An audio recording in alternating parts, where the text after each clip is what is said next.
Oh, shit. Test 1 2 1 2. Hey guys, this is John. Welcome back to Middle Ground. We just wanted to remind you that enjoy the episode.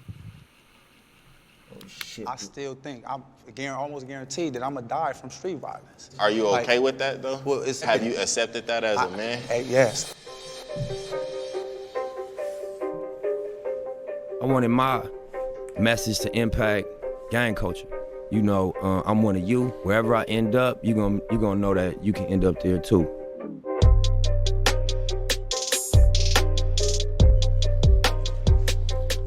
I was affiliated with the Blood Gang for my entire life.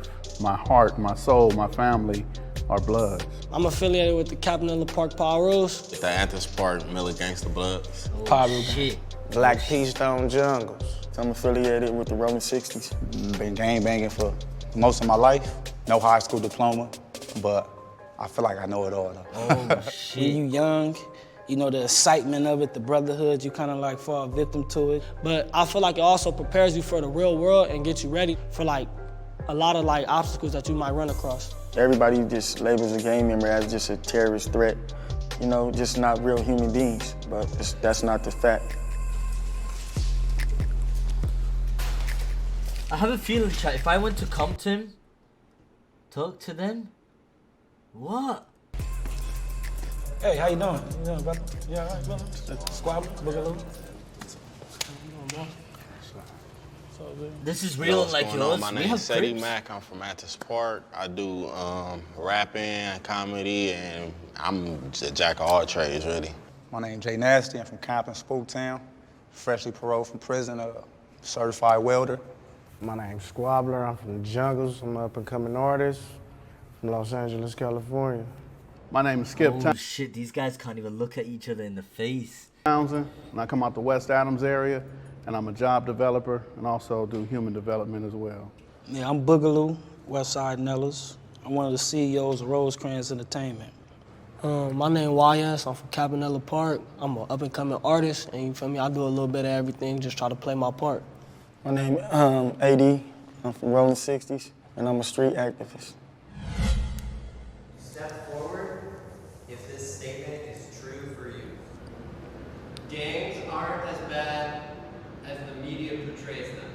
Shit, we all coming. That's the number one. It's everybody, big dog. Yeah, let's talk about this stuff. A lot of people like in gangs, you know, we grew up together as like brothers. I can go spend a night at my homie's house, you feel like mama feed me, you feel what I'm saying? And together, we done came up with ways that we could feed the children. We done did backpack giveaways, we done did all type of shit, but the media, they always put out the negative about us, but they never like put out the positive shit that we done did. I feel like the media got like an old school perception on what gangbanging is or what gangbanging is about, and modern day gangbanging has evolved from what it's been back then. So now it's okay for Bloods and Crips to go to school together, to where back in the days you couldn't find a Crip at Centennial, you probably couldn't find a Blood at Crenshaw, like, you know what I'm saying? So nowadays we can coexist. They don't never really show the unity of it all. Like they always show the separation, the segregation. They don't really fathom the strength and the power we got inside our community. And I really don't think they really care about that. They put us in this one statistic box. That's how I feel. You know, and they leave us right there. That's where they want us. But it's really up to us to say, okay, at least the next generation is gonna come with something. They're gonna come with positivity. We living, but we really not surviving. Is there anyone in this that's a Long Beach Crip? Each other. Everybody hard now though, you know? So I see everything on social media and everything. I'm really locked in with all. I mean, I posted something positive about me giving backpacks away and stuff at the park and all that with the homies and stuff. It got like, what, 1,000 views, 2,000 views. I get like 5,000 views and I'm posting something crazy though. You get me?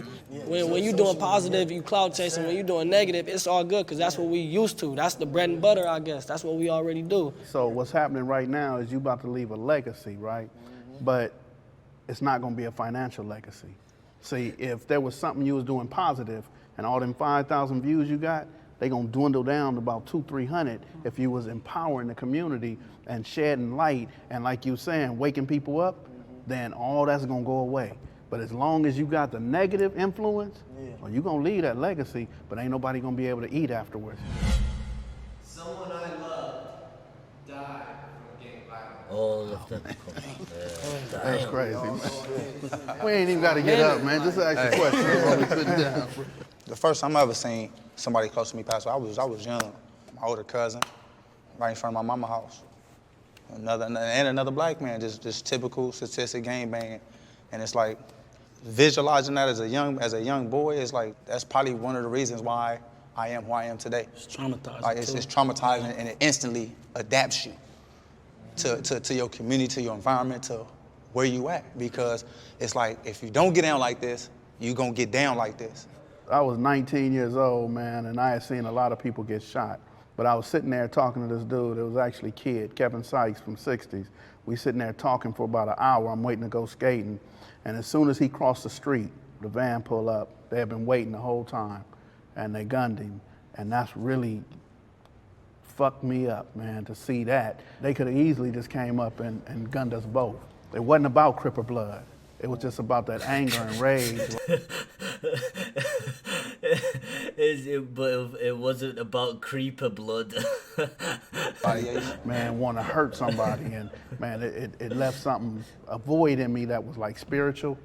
Like, man, what is God doing? But also that rage was like, man, I want to hurt somebody, and I took it with me from the age of 19, and I just felt suicidal. Like I signed up every day to go out and be dead. I didn't care. I'm gonna hurt somebody, they gonna hurt me. To this day, I still think, I'm almost guaranteed that I'm gonna die from street violence. Are you okay with that though? Well, have you accepted that as a man? Yes, I accept it, because it's like all the negativity I done dished out. See, I want to say something, because this is what's causing me to change, because I made that same pact, that same vow for my gang, that I'm gonna die for my gang. I do life for this shit. Yeah. But recent shit has showed me that, nah, I got another purpose. I could do something else. I don't have to die to gang banging. Let me ask you something real quick though. You got a child, a baby, a girl. I got 4 beautiful blessings. You got 4 beautiful blessings. So here's the thing: would you die for them? Of course. But that's not what they want. No, that's they need you to live for them, yeah. and you ready to go out every day and die for them. And them the same people need you to be alive. Damn, man, I done lost so many homies. I done lost some Crip homies. I done lost some Blood homies. I'm over with this gang banging shit. If something happened to y'all will see that I'm so serious about this shit. But I'm on a whole nother note, homie. Respect. You feel me? And I don't want to lose y'all. If motherfuckers don't wake up and let's save each other so it don't have to be no more losses, we gonna lose. Straight up. I think peace between rival gangs is possible today. I do. I really do. Awesome. It's gonna be hard. Look at the peacemakers move. Though. Right. I've actually did it. That's why I feel like it could be peace, because I've actually sat in a circle and had a conversation with my enemies, and we cleared the air and killed our little difference. Now, it's not peace between all my enemies, but it's peace with the main enemies, with us. And we not even gonna call it peace, we gonna call it an understanding, because that's what it was. The understanding was y'all stay on y'all side, we stay on our side. Don't disrespect that line, and we good, and keep all that internet goofy shit, dissing. Y'all keep that shit out of the circle, and we good. And it's been working so far. We had little bumps and bruises, but it's been working. This question was complex to me, because I'm thinking, like, are we talking about individually or gang-wise? Are we talking about in today's world, or like, are we working towards the future to get better? Because I believe that in the future, sooner or later, we are gonna be able to function. Right now, with things that's been going on in the politics, it's hard to see it with the 8-trays and the 6-0s. That was an eye-opener for LA, because it was like, if that's what modern day gangbanging is working towards right now, it just takes time. You know what? I'm not gonna lie, chat, right? I don't think the Brits could do this. You see, these guys are adults and mature, but you see, the London people, they don't care. They're like, we just kill.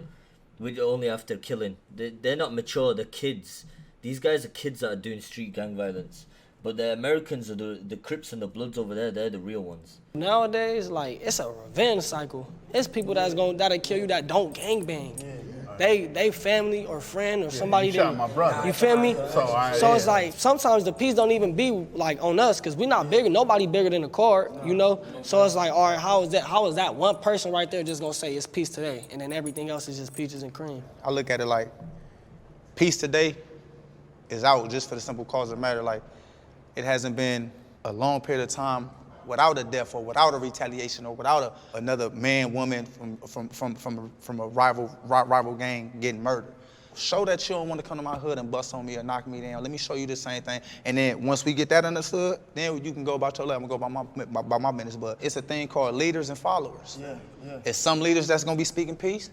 You're gonna have some leaders like, no, they done did too much. It's this history, this is what it is. So it's like, as much as you want peace, I just live life for my individual peace.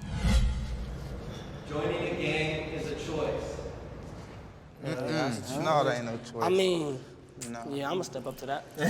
I believe that at the very bottom of joining a gang is ultimately a choice. The power of influence is crazy, and it will blind you to make you think that it's not. A lot of people is family orientated, are born into it, but at the end of the day, I have the choice to say, yes, this is what I want to do. No, this ain't what I want to do, no matter what age I am or not. I feel like it's for sure a choice. It's not like how it used to be where, like you said, you feel me, you got some type of ties to this game. Nowadays, it's like, oh, that little nigga look turned. Hey, you hang with a nigga for a cool amount of time, build a relationship with him. If you really a nigga and you feel me, you really got stripes and rep like you do from your era, you could easily take him over there and make it happen. It's a choice to certain people. Certain people just gotta go with the flow. It's not so much of a choice. It's like a way of life where I come from in my family, because we always gang banging. Like I grew up to seeing blue rags. I grew up to seeing my brothers gonna fight their enemies at parks. I grew up to seeing dope sacks. I grew up to my daddy whipping dope in kitchens and all that. So it's like, that's not a choice. It's just, you adapt to it. You adapt because that's what it is. This shit chose me. I signed up and they accepted. You feel me? This shit like the military. Let's not play.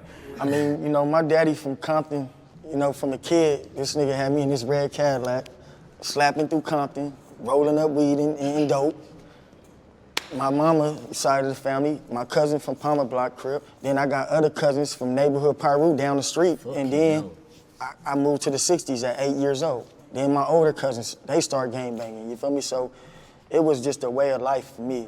This is what my family was about. It was no choice. Luckily, I had big homies to where they didn't want me to gang bang. You feel what I'm saying? They always told me play football. I had homies that didn't want me to gang bang either. You feel me? They was like, AD, go play basketball, go play football. I even had a nigga that Peanut. He used to come to me and say, stop gang banging. And I used to think this nigga thought I was soft, y'all. But the whole time, my nigga was being a real man and didn't want me to do this shit. You feel me?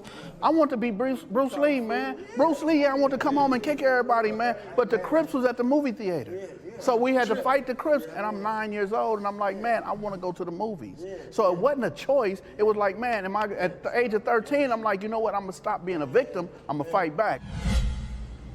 I'm more afraid of the police than I am of a rival gang. Hell yeah. Oh, shit, man. That ain't no... Can I start? Can I please? Hey, I'm starting this. I'll probably be- I fear the police because they're the biggest gang in America. I think he just spoke for all of us. They basically got all right to knock us down with no justice after that. Yeah. And on the side of them cop cars, it says to protect and serve. Yeah. But they ain't doing none of that. They taking us. So it's like, of course I'm gonna fear you because you the one that's supposed to protect us. So I'm looking at you in the sense of, okay, you supposed to be safety, but no, you really coming at me with your gun out.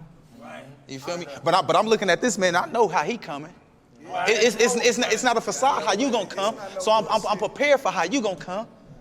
You feel me? So when a cop come at you, why off top? If I'm supposed to be protected and served, why I gotta put my hands up all the time? Just keep it simple, man. I'm afraid of the police because, let's say, for instance, my enemy shoot me and I survive. I can go revenge and honor that. You feel what I'm saying? Yeah. The police shoot me, I survive. What the fuck can I do?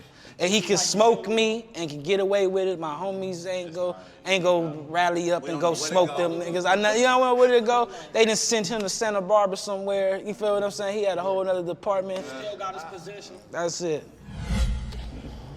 I want my kids to be in a gang. No. No. Not at all. Not at all. Shit. I don't even gotta speak. Oh shit, this man limping, this guy got shot. The reason why I What's wouldn't this want nigga my thing? sons or my daughter to be in a gang is because of the way the perception that society has on a gang. It's not about the way the community views a gang, because all that is an address. But if my child is from a gang, then I don't fear the communities around it. I fear the police. I fear that if my son break in a house, well, he should go to jail for a year or two. But if he in a gang, he gonna get a 12-year enhancement. I don't want my daughter to be in the gang because reality, there's only 2 roads to this shit, either death or jail. It's only few that slip through the cracks. And it's like, I don't want my kids to gangbang because I know how gangbanging limits you. Definitely. You know, it keeps you stagnated. You know, you can't go out there and be adventurous and see the world. And like for my son, my son, he can grow up and love a woman. Right. And her brothers could be from a gang that now you can't even love who you really want to love because, you know, just don't limit yourself. I don't want my kids to limit themselves. You feel me? This generation of gangbanging is a gift and a curse because it's kind of beautiful because we come from a generation that we figuring it out, we breaking it out. We got a lot of black entrepreneurs. We got sports players, we got rappers, we got people that got their own clothing lines. And this is all people that came from a gang, so it's like we not all bad just because we came from a gang. But as far as my kids getting involved with that, you don't have to gangbang to do all this stuff because you could go way further doing it if without those gang ties. But also, gang culture influences Tupac got influenced by gang cultures and cost him his life. Y'all had that shit. Y'all had that shit. Could go way further doing it if without those gang ties. But also, gang culture influences Tupac got influenced by gang cultures and cost him his life. So it's like, it's like gang culture influences everybody, but for my kids, my nieces, my nephews, and everybody under me, I do not want that for them because it took so much of my life. Me personally, I don't have any kids, but this topic right here, I got a little twist to it. It's the definition of the word because see, us being black, the definition of a gang is, oh, they hoodlums, they thugs. But if you from a white gang, oh, that's a collective community. They just some regular people that do the same thing at the same time every day. So you know what? I just might want my kids to be in a gang, a damn good one. But like our LAPD or our sheriff, some shit for us, you feel me? So yeah, I want my kid to be in a gang, a positive one though. Don't do this video. Real members aren't going to show up. Certified. Like, I already know everybody want to talk they shit. Certified. I feel like that comment is probably very kind of like valid in a sense because everybody would question that, like what type of gang members would want to speak openly about gangs on TV, but that's what separates the leaders from the followers of that gang.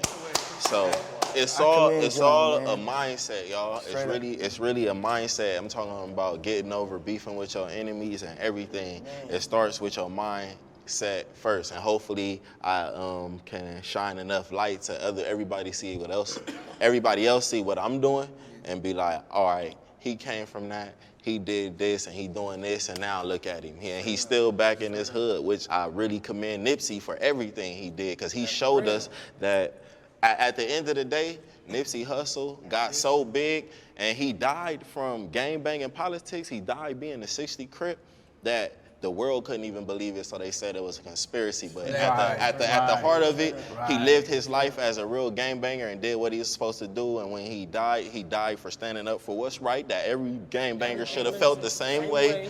And it showed behind the love that he got that. And I feel like as a gangbanger, that's how you would want your legacy to be when you die. It's like, I'm bigger than gangbanging. For the people that judge this game banging and all that, it's like this, like, I'm you and you me. I could easily live your life if God placed me right there. You feel me? I'm living my best life that I was given. Yeah. I wasn't given a golden spoon. I wasn't given a silver spoon. I got this little styrofoam plate and this plastic spoon, and I'm gonna build and I'm gonna go with it. So before you get judgmental and say, they gang banging and they doing it, come see. And it's all about what you make it. I never thought that I would be sitting here with y'all. I never thought I'd be sitting with no Bloods. I never thought I'd be sitting with no Compton Crips. I never thought I'd be sitting with no other gang but 60s. And I didn't want to sit with no other gang when I was a youngster. I didn't want to do nothing but go hurt people. I didn't want to do nothing but gang bang and make the hood proud. But now, that's out the question. My fight is for these people, for them. My fight is for every LA gang. That's my fight. I'm from every LA gang now. So if anybody got a problem with that, or got a problem with them pushing this piece, we gonna holler. We got it out the mud. We ain't had no loan like Donald Trump, no $1 million loan. We got it out the mud. All that. Yeah. All that. Give me the flick.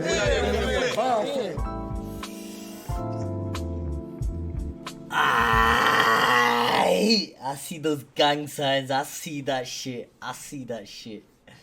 This guy seems really old. I ain't gonna lie. This guy seems really fucking old.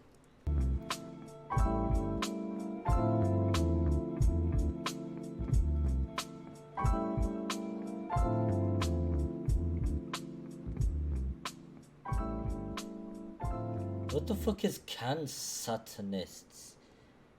What's a can satanist? Yeah, these guys are OG logs. But I didn't know Pyru was like a fucking real...